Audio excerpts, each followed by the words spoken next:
The Church of the Immaculate Heart of the Blessed Virgin Mary is one of the churches engaged in spreading Catholicism in Kota Tangerang.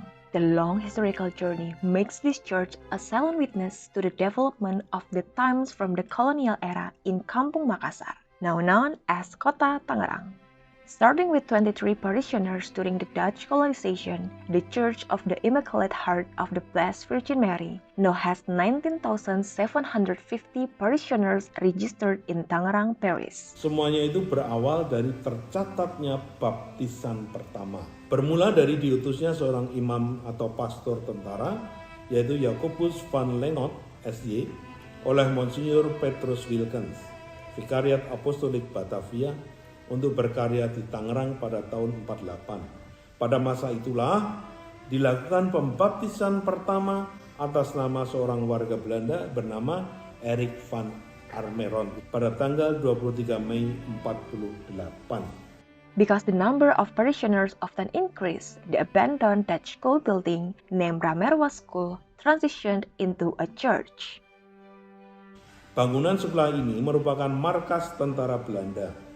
Tetapi ketika Jepang masuk, gedung itu diambil oleh tentara Jepang dan kemudian digunakan bergantian sebagai markas oleh tentara sekutu dan juga Jepang sendiri selama masa Perang Dunia Kedua.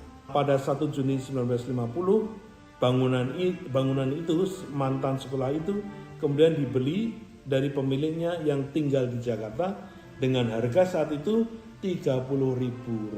Ketika kebutuhan akan tempat ibadah mulai dirasakan mendesak, di atas bangunan salah satu ruangan kelas di sini kemudian diberi salib dan jadilah kemudian sebuah gereja. Inilah gereja Santa Bunda Maria yang berhati tak bernoda. Itu namanya zaman dulu. Dan inilah cikal bakal dari gereja Hati Santa Perawan Maria tak bernoda Tangerang ini. This church has also undergone several repairs and renovations, one of which was in 2004. Pada saat itu saya menjadi MC-nya waktu pembukaannya dan dikagumi oleh banyak orang. Bukan soal dikagumi ya, tapi memang kita mempersiapkan tempat itu.